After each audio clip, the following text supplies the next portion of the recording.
All right, guys, welcome back to the Church Debater and Preacher Mike. What's going on, Mike?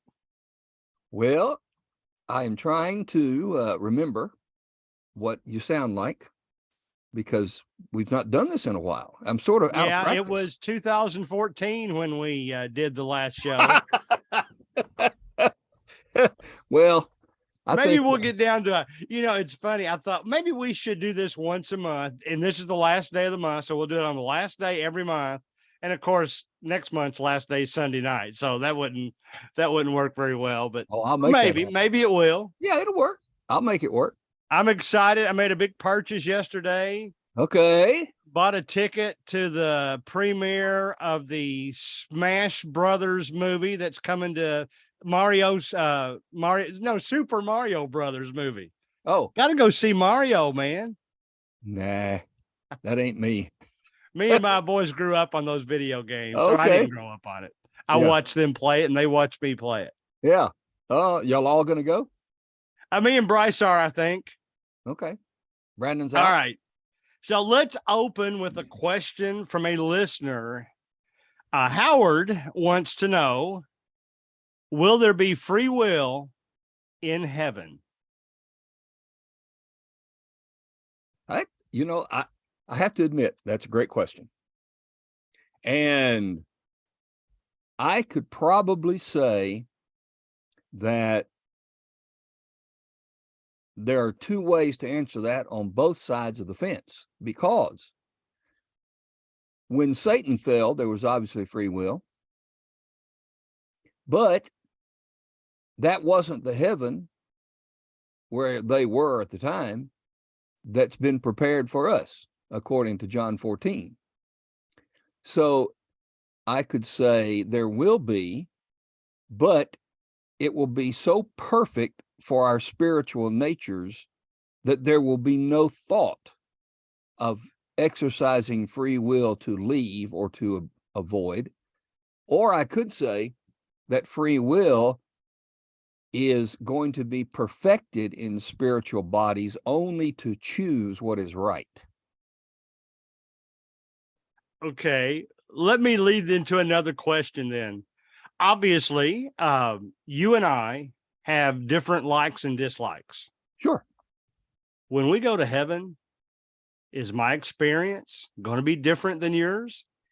That is another question I've thought about before. And I have no problem thinking that as it relates to a spiritual existence, we have more in common than we have in contrast, because it's spiritual.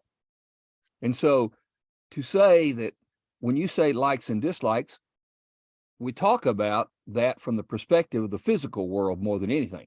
Yeah.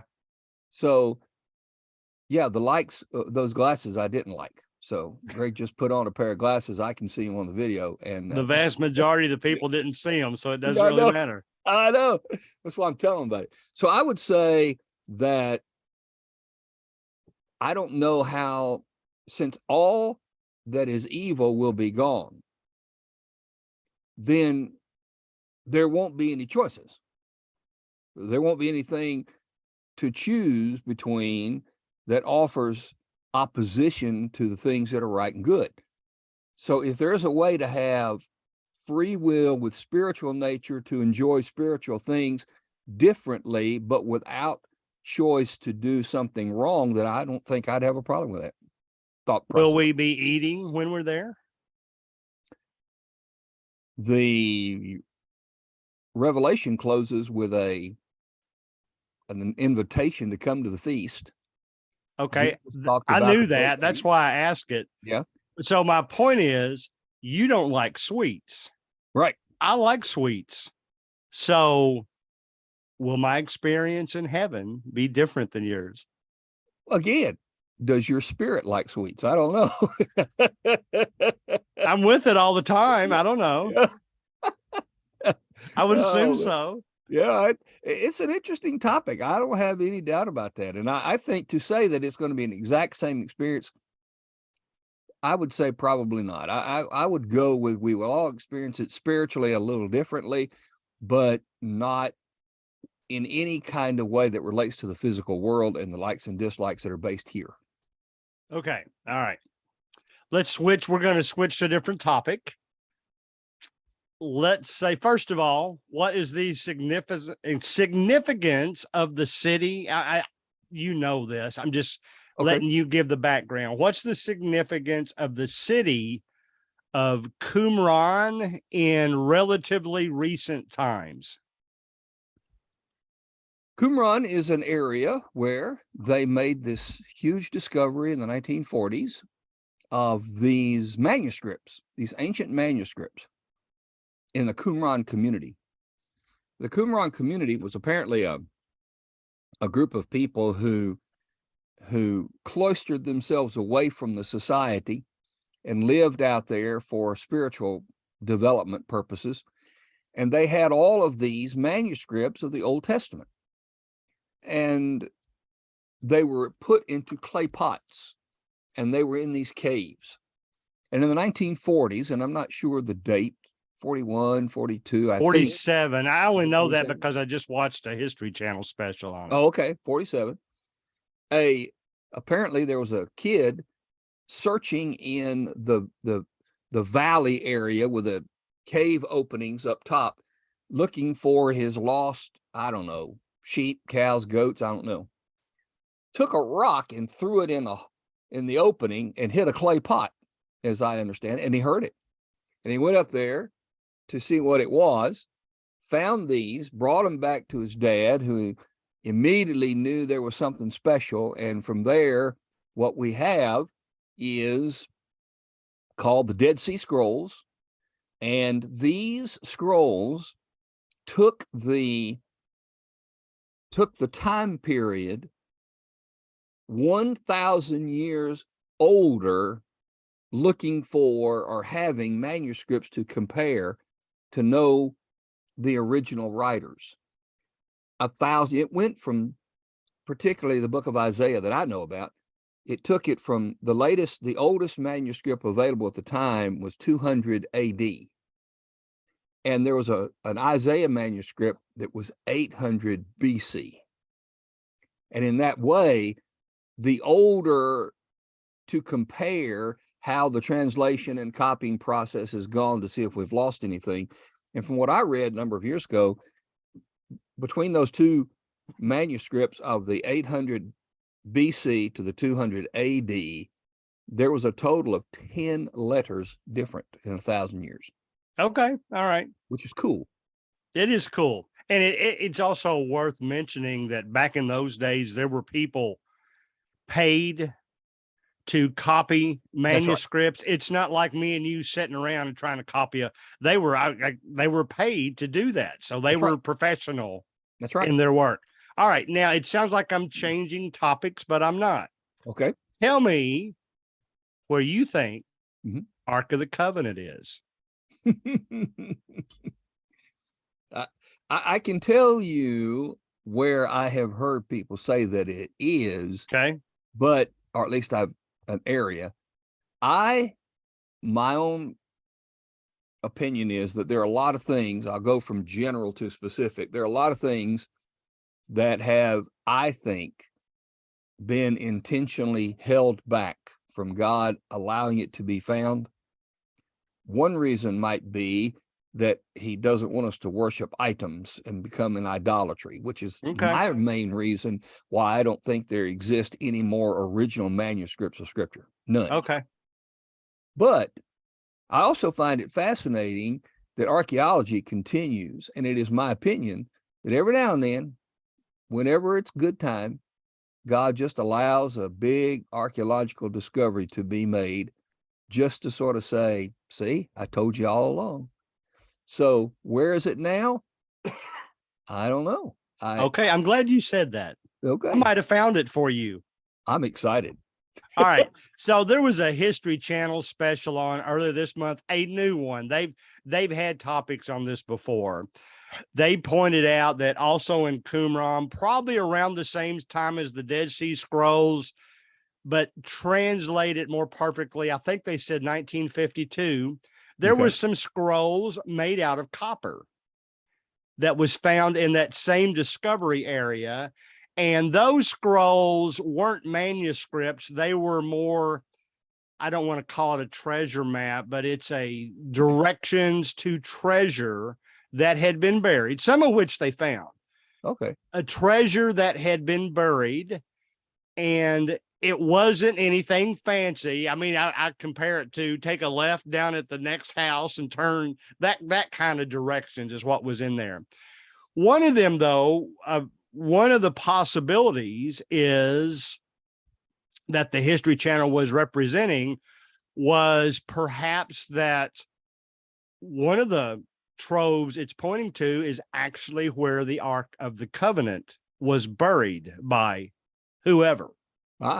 So with that in mind, let's watch this. It's about a 5-minute video, and then I'll get your comments after it's over. Okay. Now, Those remains waiting to be discovered. And I believe still hiding at Qumran are the temple treasures, King Solomon, and the Ark of the Covenant. Barfield narrows his search based on instructions in the Copper Scroll. Location 1 on the Copper Scroll describes 17 talents of silver service vessels. That's around 1,200 pounds or $340,000 of pure silver. But of course, it's priceless as an archaeological find. This Copper Scroll says it's at the steps heading east, 40 cubits long. That's about 65 feet. In Qumran, Barfield is only able to find one location with steps heading east. When I get there, I measure the steps, and they are exactly 40 cubits long. And I am absolutely convinced that those service vessels are buried at that location. Remember, this is Barfield's first visit out there. He's not part of any dig. He's just really trying to line things up. Next, Barfield turns his attention to finding location number 2. The second location on the Copper Scroll says, in the dry cistern at the great ruined courtyard of the peristyle, in the soft sea floor is hidden polished gold. In front of the uppermost opening are 900 talents. That's an incredible 33 tons of polished gold. So now Barfield is looking for a cistern and a courtyard, but he's still not sure that the Copper Scroll is referring to places in and around Qumran. He believes, though, that the sites keep lining up for him. When I found the location of the cistern, it was easy to determine because there was a great courtyard there that matched the description of the Copper Scroll. Barfield is excited, and he believes that he's found the 33 tons polished gold in this location. Unfortunately, Barfield lacks permission to dig, so he can't verify the gold is here. He's looking for a much more valuable prize.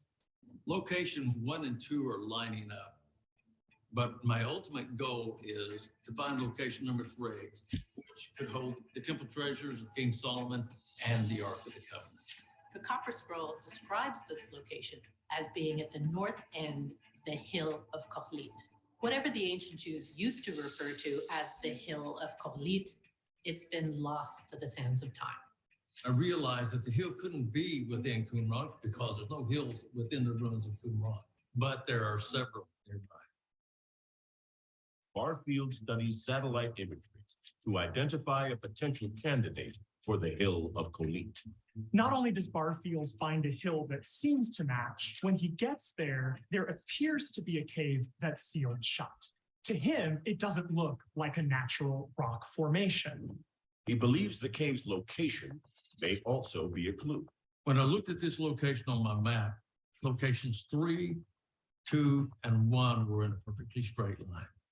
It was as if whoever wrote this document was leading me to this specific location.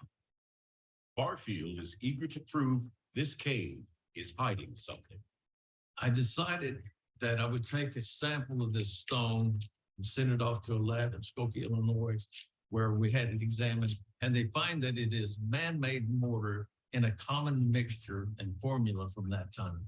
Why would somebody seal a random hill with concrete? So James Barfield takes all of this evidence and requests the permission of Israeli authorities to conduct a dig. They don't go that far, but they do allow him to return in 2014 with a parliamentary delegate named Moshe Feigen. This time, he's able to bring in more advanced equipment. What we decided to do was buy an industrial metal detector. Before I went back, we took that metal detector and I buried 30 pounds of silver in my front yard to get a baseline to make sure that what we were seeing, we could judge it against whatever we might find at Qumran. Back in Qumran, we scanned the courtyard of the peristyle, and as we got close, we just clipped the edge where the 33 tons of gold were buried, and the readings just went off the charts. And when we get to location number 3, the metal detector confirms my suspicions that this is the mother.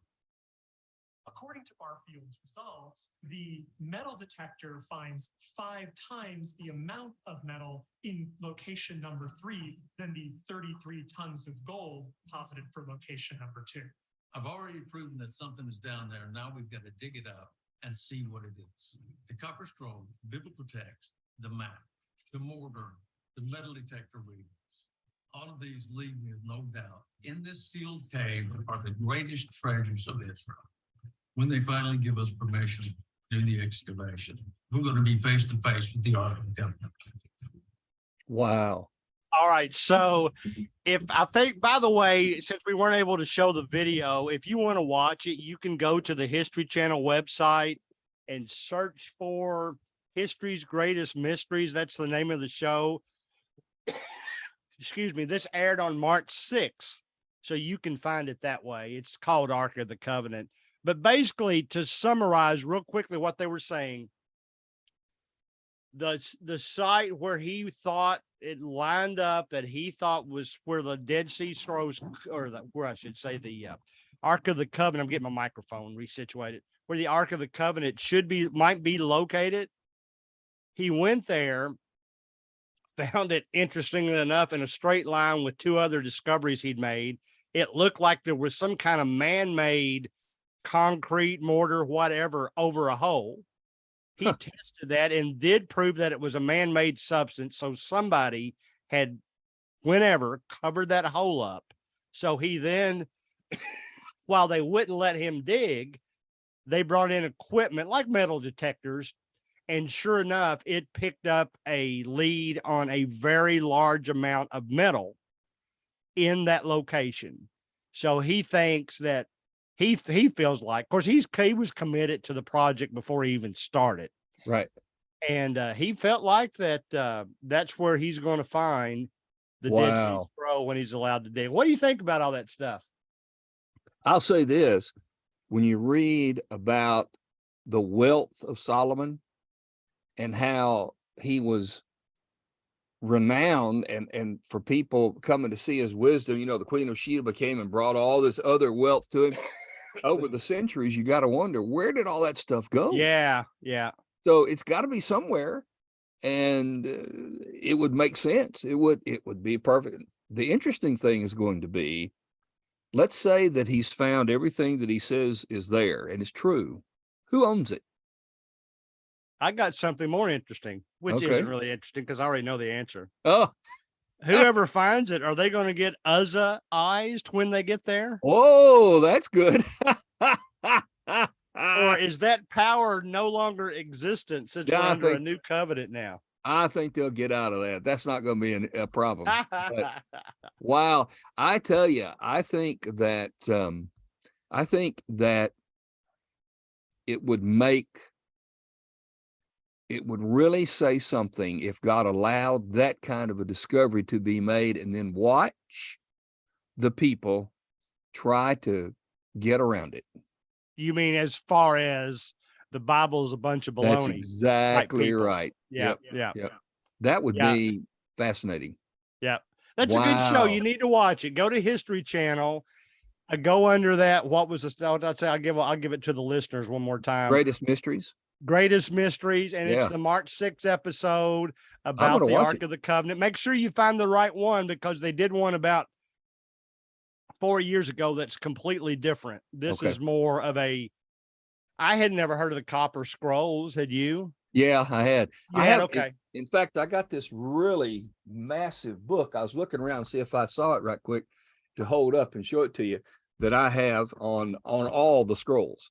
Oh, and cool. so I can go in there and look at it. I'm gonna check that treasure Yeah, map do thing that. out. I'm gonna do that. that. That'd be cool. Yeah. All right. So Wow. close us out with a profound thought, Mike. I have to say, the profound thought has to be from what you've done, because what this has done has really piqued my interest. And the profound thought is that you better watch what you say, because the truth is going to be revealed eventually. That's the problem with sin. Sin eventually comes out in some form. That's why we fight it. That's why we have a problem. We need to fight it to know it's going to come out.